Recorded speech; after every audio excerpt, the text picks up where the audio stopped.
Welcome to the Dating Kinky Podcast, a cast about love, sex, romance, and kink.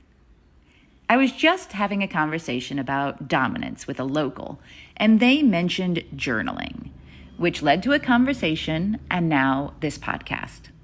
Let me state first, I am not a journalizer. I've tried and discarded dozens, perhaps hundreds of personal diaries over the years. I'm ADHD. Sticking with something like that is difficult. So far, impossible for me.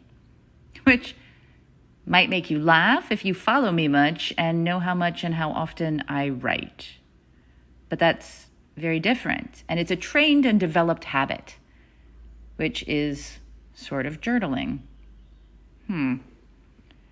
But I digress.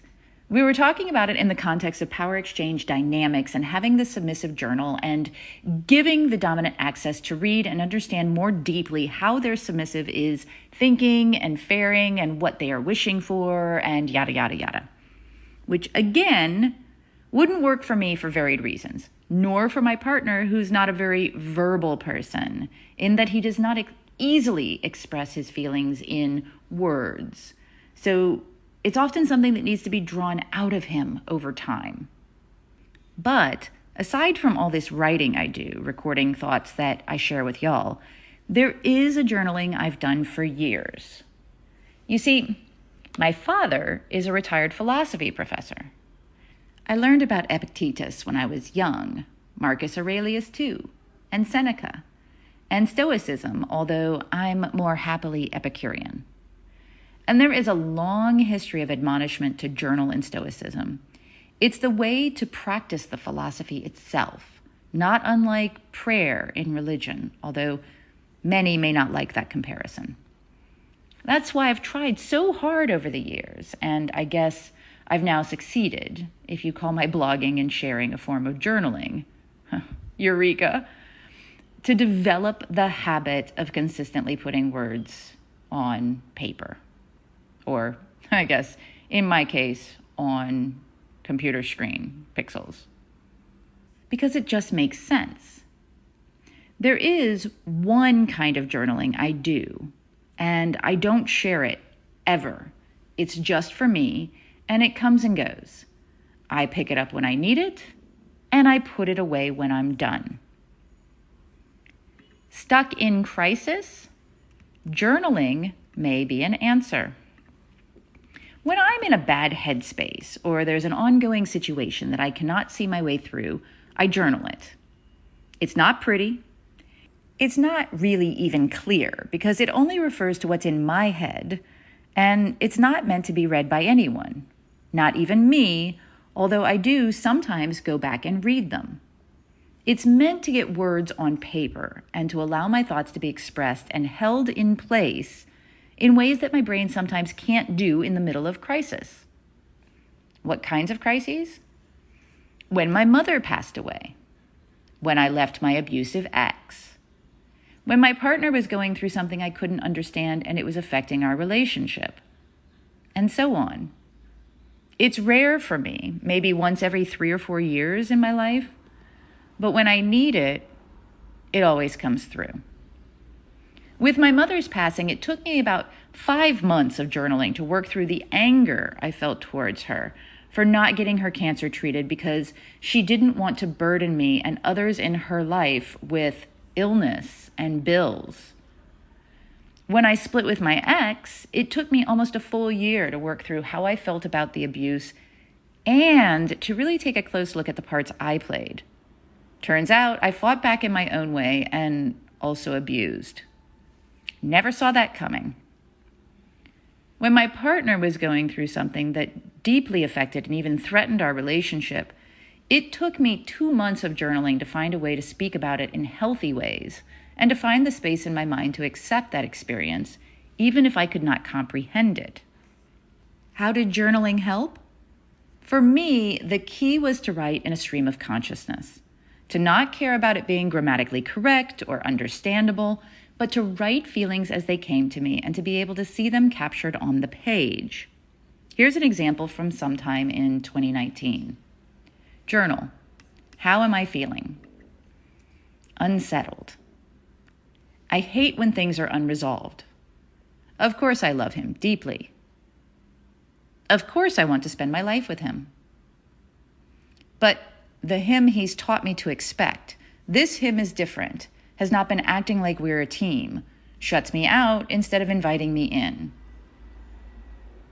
I know he loves me. That's not the issue.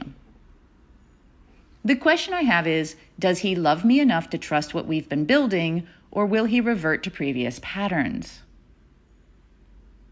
I don't want to fight with him the rest of my life. I want to make him feel like the luckiest man in the world, and I want him to make me feel the same. Maybe this is a phase. A lot of change and adjustment. How long can I give this? Most of my journals are similar to this. I start out with a question, usually, how am I feeling, and the date. Then I answer the question, and wherever that takes me for as long as I have something to write. The short entry probably took me about 15 minutes because I had to capture the thoughts and make them actual words to get onto the screen. I used a note-taking system for them.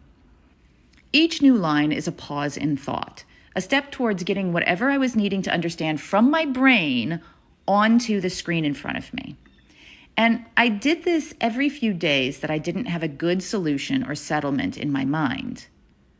I didn't ever journal to look for answers beyond how am I feeling, because I don't believe answers happen on command. I just used the journaling to give me a better or clearer insight in that moment of what was going through me and what questions I was asking myself. I've shared this with others, and several have said it made a huge difference in their mental and emotional processing, even those who had tried journaling before. Some specifically said once they focused on just putting feelings and thoughts down without trying to tell a story or making logical sense, they were able to really capture what they needed to focus on, to hear what their brain was telling them. The situations they worked through included COVID illness of a loved one, their own upcoming fast death, jealousy, divorce, childbirth and fear of parenting, feeling unappreciated. They loved that it could be used in a number of situations as needed without a large commitment or investment, and that they could do it in a journal, a notebook, a computer, even on their phone, anywhere they were. One did talk to text in a stream of consciousness. So this is what I offer you if you're stuck. Even if you think you may suck at it, even if you hate writing, even if you have no idea what to write, even if you don't have a journal and colored pens and stickers, just if you want to capture your thoughts and feelings and understand them more. What are your thoughts? Do you keep a regular journal? Why or why not? Have you ever used journaling to help you work through a crisis? Did you do it like I do it? Do you have another method to share?